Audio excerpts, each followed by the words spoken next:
Questions. There we go. Hopefully it'll answer some of these questions. I'm not too sure that Professor Dawkins really wants to hear answers to these questions, but hopefully some of us do, if not all of us. The problem is that to answer these questions, we have to kind of step back and take a look at the bigger picture. Because unless we step back and look around and try and understand God and who he is and what He's done, and humanity and who we are and what we've done, we will not understand this idea of sacrifice and what Christ has done for us. Hebrews wants to help us do that. And over the next few chapters, we look at sacrifice. But it seems always that Hebrews complicates things, doesn't it? Hebrews wants to keep taking us back to the Old Testament. But it does that to give us a picture of God and a picture of humanity then, so that we can better understand God and humanity now.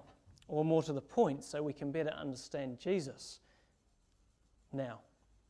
You'd be forgiven, though, in reading Hebrews and going back to where it's drawing from in Exodus, Leviticus, and reading all this stuff about priests and tabernacles and sacrifice and goats and all that stuff. Just read it, right? It's hard work. Be forgiven for thinking that this is just irrelevant, completely irrelevant, and therefore ignoring it. But let me try and give an illustration of its importance. We've got some building changes coming up, and we've made some changes now, sort of a temporary change. So we've knocked out a wall here, which means we've knocked out some storage area. We've put a new entrance plywood varnished thing up, and we're waiting for the building to be fully, the extensions to be fully completed. And in the meantime, we kind of do things that are temporary measures just to get us through. Like, for instance, this trestle stored in the meeting room, which really are a pain, but we have to put them there. But we learn from these things because we realised we needed another storage cupboard to get the trestles out of there and somewhere else. And so we learn from these things and look ahead to a better building, don't we? But when we get everything changed, it would be silly to carry on doing the same things. It would be silly to keep putting the trestles in the way in the meeting room. It would be silly to keep that the plywood entrance panels at the back when the entrance is not even there once we've done the building changes. And so we would need to not do those things. You see, the new would have come. The better would have come, which makes the old obsolete. And this is kind of what Hebrews is doing. The old covenant, what we read about in the Old Testament, with all its priests and its tabernacle and sacrifices, is obsolete, but it taught us much. And so this book keeps taking us back there to teach us. You see, it helped us and still helps us shape our understanding of God and of people. It helped point God's people towards what was really needed, what was not provided in this old way of doing things. It pointed, you see, to a better way, a new covenant that was promised. And so the big idea that Hebrews wants to get across then is that God has provided this better way by sending Jesus. And better, the word better is a key word in Hebrews. From this point forward, it starts appearing over and over again. The better covenant, the better mediator we've just looked at as we've come through our series on mediator. Jesus is our better mediator. Hebrews now continues that idea with Jesus being the better sacrifice. But again, to do it, Hebrews takes us back to the Old Testament. Verse 1 of chapter 9 we've just had read. Now the first covenant, the Old Covenant, had regulations for worship and also an earthly sanctuary, a tabernacle. It's taking us back to another time and place. Can you imagine just for a moment walking into the Israelite camp? Remember, there was 600,000 men plus women plus children in this camp. They set up in their tribes around the centre. Would have been people everywhere. the hustle and bustle. Can you imagine just walking through this and the smells and the noises and the hustle and bustle of life? But you would also see, as you neared the centre of this huge camp, something right in the middle. Because right in the centre would be the tabernacle. And verse 2 mentions this in Hebrews 9. And if you go back to Exodus in chapter 25, 26, you can read about this tabernacle, how it was built, how it looked, what it was made of, the things that had to be done to set it up. What you'll find, though, is it was just a big tent, really. A big tent, but not just any tent, was it? Why was it special? It was where God was. I mean, God's everywhere, right? But this tabernacle was where God chose to connect with His people. This is what we see taking shape as you read through Exodus. It was the place where He would be present more visibly amongst His people, with His people. And so this tabernacle you would see as you neared the centre of the tent, very prominent at the centre of the camp. And you'd also notice that there was multiple parts to the tabernacle. And if you hung around with some of the Israelites and got to know maybe one of them and had lunch with them in the tent court nearby or wherever, a local bazaar, you'd come to understand more about this tabernacle and understand that the further you got into the tabernacle, the closer you were coming to God's presence. That was the idea. And so there was the outer court of the tabernacle that could be entered, but only when you were healthy and repentant and all those things. And then there was the main room of the tabernacle itself, the tent itself. That was called the holy place. Hebrews mentions this in verse 2. And priests would go in there regularly to offer sacrifices and do what was required to be the go-between between God and the people. And then you go through the final curtain to the most holy place. And this was where the high priest went once a year. This was entering into God's very presence, where He'd chosen to dwell with His people. And so there was all these things that were to be done for the high priest to go in, to cleanse himself and enter. And if you read verses 4 and 5 in Hebrews 9, you hear about some of the things that you'd find if you were the high priest that entered into this inner room, this most holy place. And what we really have to understand here, or all we have to understand, is that these things in the most holy place were simply things that represented God's presence there and represented His grace to His people and His provision to them as well. If you go back to Exodus 30, where this is all coming from, where it's explained, you can read all about these things in the tabernacle and how they were arranged and what they were for and what they looked like. I think our author to the Hebrews knows how much time is spent on explaining these things in Exodus and Leviticus, and so he feels a bit inadequate in the short bit that he's done here, so he needs to make an apology. So he does that in verse 5 and just simply says, but we cannot discuss all these things in detail right now. That's a handy little way out.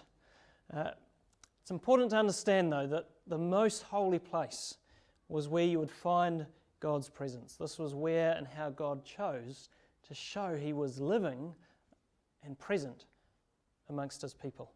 And in fact, when you get to the end of Exodus in chapter 40, you read about how when they'd completed all the tabernacle in the centre of the camp, God's presence, the cloud of His glory, came and overshadowed the tabernacle and came and entered the most holy place. And there's references to this right through the Old Testament of God's presence, the cloud representing His presence in the tabernacle. So great, you would say to your friend, the Israelite who you've just met in the camp, we'll call him Malachi. Great, you'd say to Malachi, let's go in and meet God then, if He's here. And Malachi would say, no, you can't. Well, why not? You'd respond, well, we can't just willy-nilly go in and meet God. We can't just stand in His presence whenever we want. Well, why not? You'd naturally ask. Well, there's a problem. Well, what is it? Well, it's God's holiness. God's holiness and our sin, our unholiness. Oh, you'd say, that is a problem. Or would we? I don't know if you've noticed, but our Western culture isn't too keen on the word sin.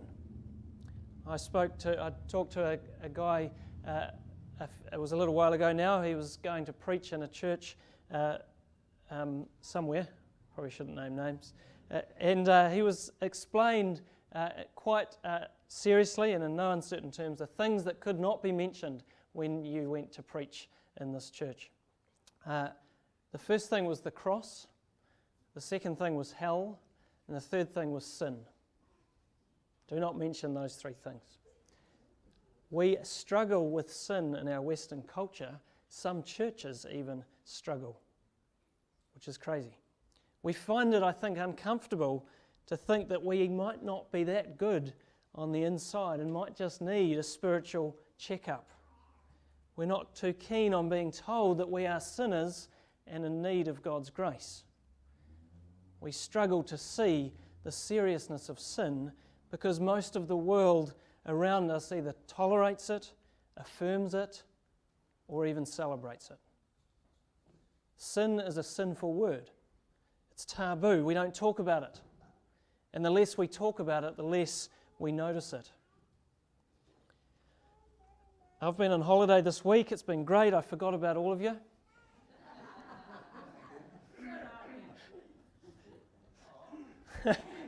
Sorry. I do love you all. I forgot about lots of things, shall we say. I didn't have to make any decisions. I could just drop everything. In fact, Simone kept asking me to make decisions about things, and I said, I'm on holiday. I'm not doing it. You can make the decisions, so she had to. But I largely just forgot about everything. It was great.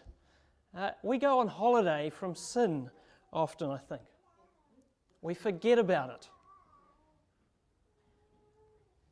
But look around us. We only have to look at the news to see the fallen world that we live in. In fact, if sin wasn't there, there probably would be no news at all. We only have to look at things like the Ashley Madison scandal, where the thousands of people who signed up to look for an adulterous fling were exposed.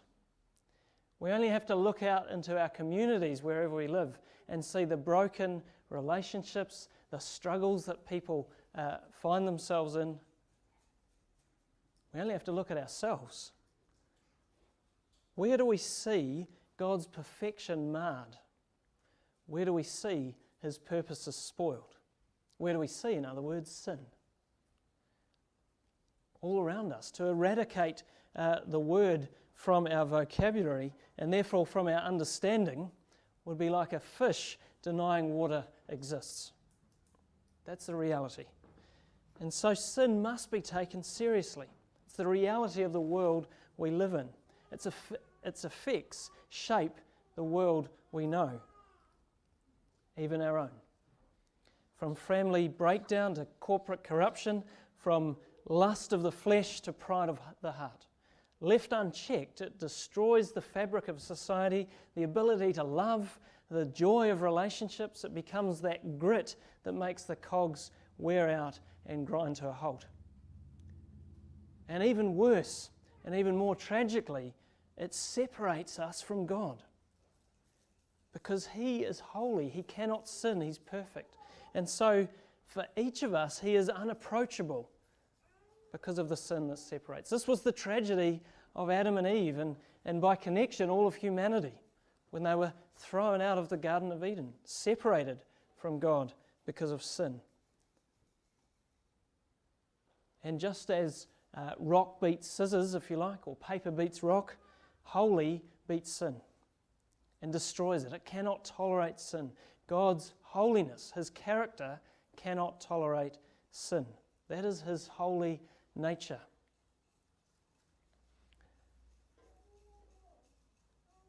This is what the whole of the system of the Old Covenant was set up to remind them.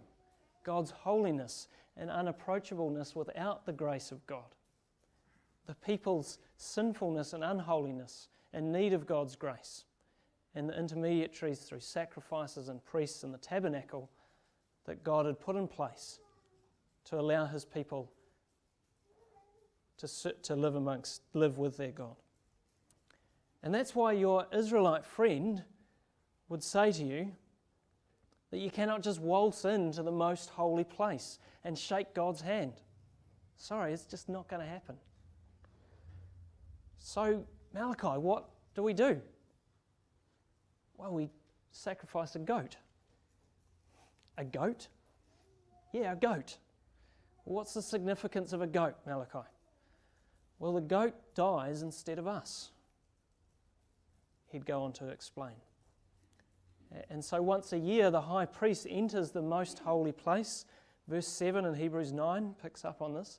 Enters into where God is present, his holiness, his perfection, and offers up the life of the goat, the blood, a sacrifice, in place of the life of his people.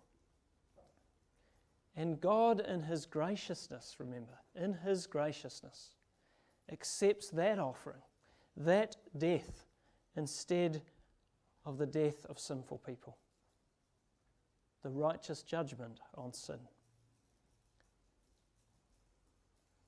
Well, Malachi, you'd say, there's still a problem. There's still a problem. Oh, what's that? Well, this is all just symbolic. As Hebrews says in chapter 9, verse 10, it's a matter of food and drink and various ceremonial washings, external regulations. It cannot clear the conscience of the worshipper. It cannot, in other words, truly sort out the problem of sin and enable us to truly approach God in his holiness. In other words, God is still holy and his people are still unholy. They might be outwardly clean, as Hebrews says, but their conscience aren't cleared.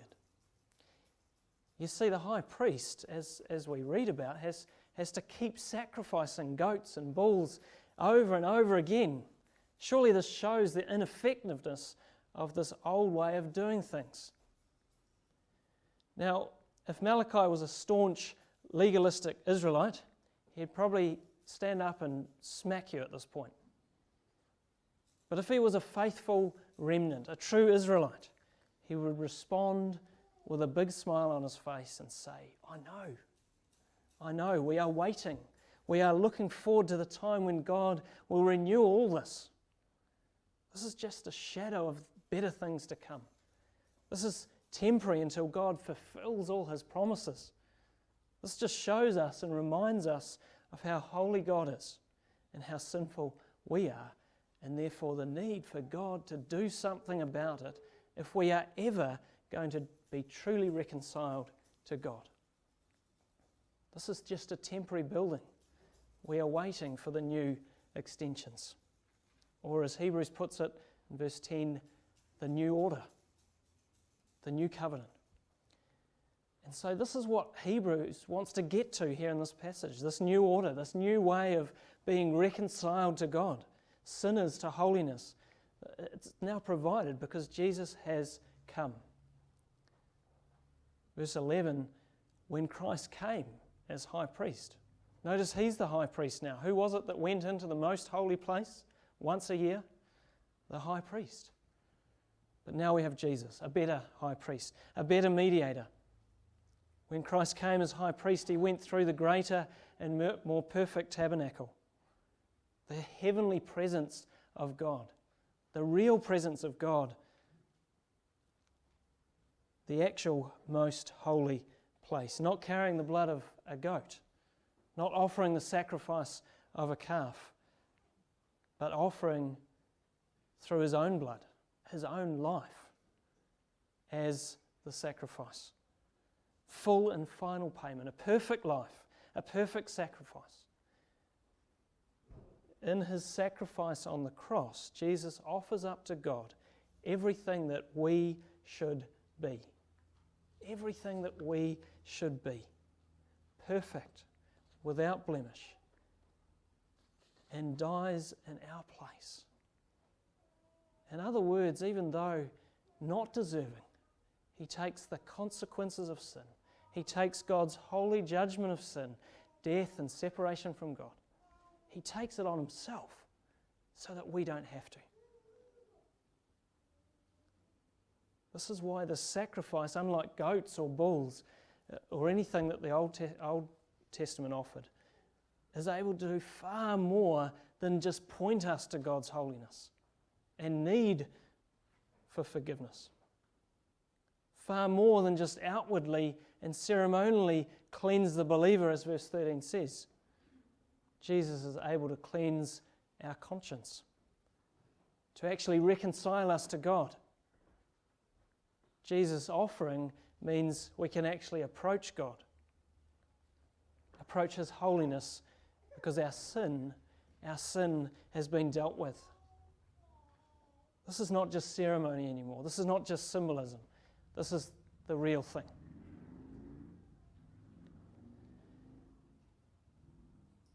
Can you imagine Malachi's response to this? I think he'd be standing with his mouth dropped open by now. His whole life, remember, was shaped by an understanding of how to approach God, how holy God was, and the need for sacrifices, and the need for priests, the need for intermediaries, for mediators. Now Jesus has become not only the mediator, but the sacrifice itself, full and final, the better offering to God, the true scapegoat for His people. Can you see Malachi on his knees, tears of gratitude, cries of praise to such a gracious and glorious God, who has made the better things promised for so long reality? Reality. Can you see his tears, hear his cries of praise, feel his gratitude? Because that's what we should feel too. That's what our response should be to the beauty of Jesus' sacrifice on the cross, to Jesus offering himself in place of us, so that we can approach this holy God, find peace with God, the lasting ability to draw near to God, to draw near to His holiness, to live in His presence, and Him to live amongst us by His Holy Spirit. Do we know this truth really? Do we know this in our hearts? Do we look at Jesus on the cross and say, "Thank you for your sacrifice"? Do we cry out in response to God offering His one and only Son for us? Do we feel and know God cleansing our conscience, drawing us to Him, even now, even this morning?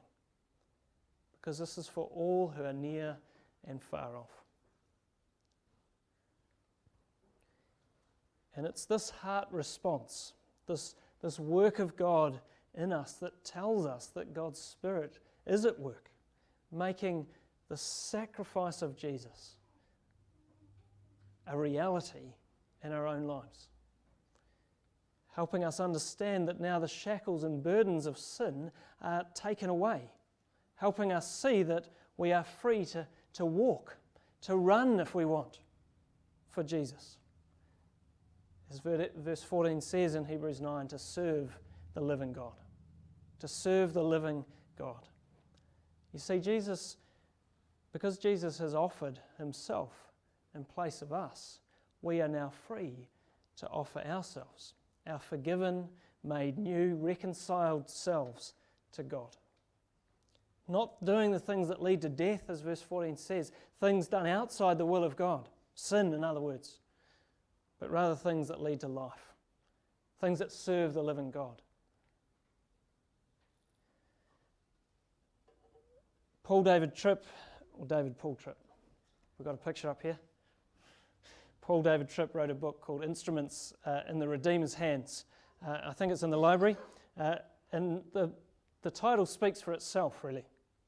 Instruments in the Redeemer's Hands. It speaks how God uses us, redeems us, so that we can be instruments in his hands to redeem, to show redemption to others and get alongside others. As I said, it speaks for itself. We had an old tractor at home on the farm. I've been there this week, so I've seen these things, so I don't often use examples of the farm. But it was a bit like this. In fact, it's an old Fergie, and my grandfather kind of resurrected it, if you like, and kind of repaired it so he could use it. He wanted to use it because he needed to cut hay and cut wood and all the stuff that tractors are used for to make life easier. And he kind of kept it going and looked after it. And you'd often hear him say things like this. This is a tractor that's been on the farm since 1950, so it's done a lot of work. And so you'd often hear him say something like, "Yeah, it served me well. It served me well." And I think we say things like that as well. We might say it about an old car or something that we've had. It served me well, or whatever. It served me well. What's that?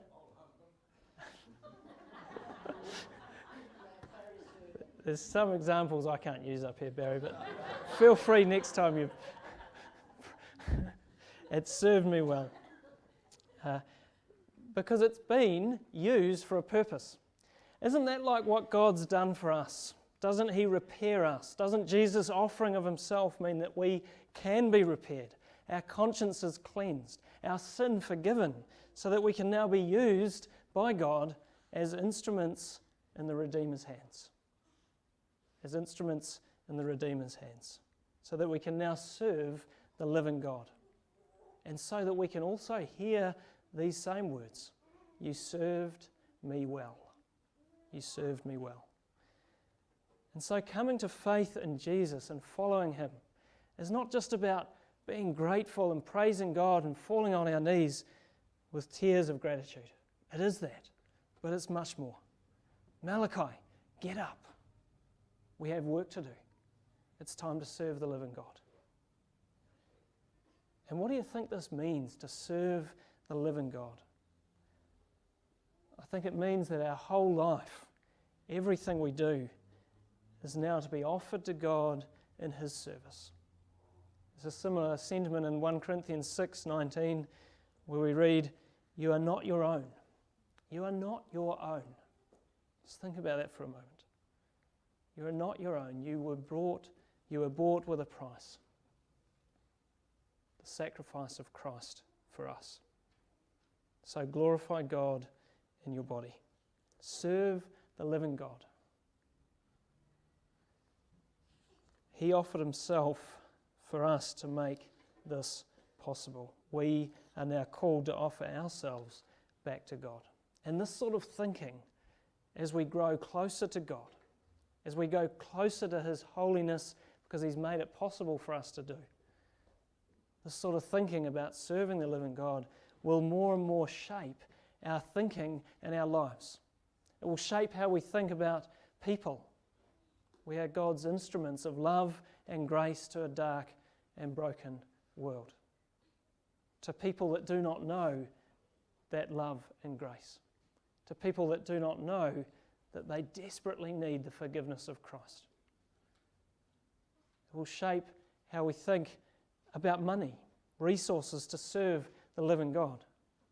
It will shape how we think about suffering and dying even. An opportunity to witness to the strength and grace that God gives, and so serve the living God. It will shape how we think about where we might work or where we might live. Where can I best serve the living God? It will shape how we think about church. After all, church is not the building, is it? Sure, the building we need to function and also to serve the living God. But rather, church is a group of people that God calls together, redeems out of darkness into the kingdom of the Son he loves. Calls together to what? Repairs to what? Forgives to what? To serve the living God. To serve the living God. I think we should be taking heed of passages like this in Hebrews as we consider as a church where God's leading us. How do we together serve the living God? Because it can and should be applied to everything we do. How do we serve the living God as we support each other, as we serve each other? How do we show that we are united in Christ? How do we encourage others, support others, get alongside others when they need to? How do we encourage others to continue witnessing? How do we encourage others to resist temptation to sin? It might be just a phone call on Monday morning because you've noticed someone down on Sunday. It might be as simple as dropping off a meal. It might be as simple as starting to meet someone one-on-one, like to disciple them, to mentor. We want to be serving the living God in what we do. We can serve this community that we live in, or the communities that we're part of, as we get alongside families in the community, as we open our doors at the drop-in centre on Friday. We always need to be asking the question, how are we serving the living God? We can serve other churches through some of the things we do as well. We had 18 go to Tapawera a couple of weeks ago. We are serving there as well. We had Order of the Vine Practical Guide to Alcohol on Thursday night. Great attendance, great time. So I hear. I unfortunately missed it. Again, we are serving other churches as people come to be part of what God is doing here and elsewhere through His Spirit. How are we serving the living God? God calls us to a purpose. Notice how we've gone from asking questions about what is sacrifice to asking questions about what do we do in response. Professor Dawkins is far off the mark in what he's asking. When we ask these questions about serving the living God, it's not because we have to, is it? But out of gratitude, because He has repaired us for this very purpose. Because, as it says, verse 14, through the blood of Christ, who through the eternal Spirit offered Himself unblemished to God, has cleansed our conscience from acts that lead to death, so that we can serve the living God. Let's pray.